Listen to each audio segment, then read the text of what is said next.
వరలక్ష్మి వ్రతానికి మీకు కావలసిన వస్తువులు: क्षीरसागर कन्यका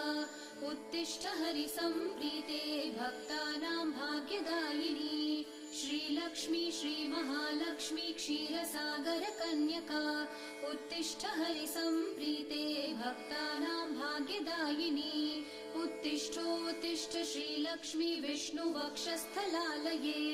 उत्तिष्ठ करुणापूर्णे लोकानां शुभदायिनी उत्तिष्ठोत्तिष्ठ श्रीलक्ष्मी विष्णुवक्षस्थलालये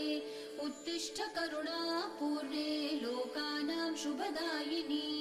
श्रीपद्ममध्यवसिते वरपद्मनेत्रे श्रीपद्महस्तचिरपूजितपद्मपादे श्रीपद्मजातजननी शुभपद्मवक्त्रे श्रीलक्ष्मी भक्तवरदे तव सुप्रभातम्।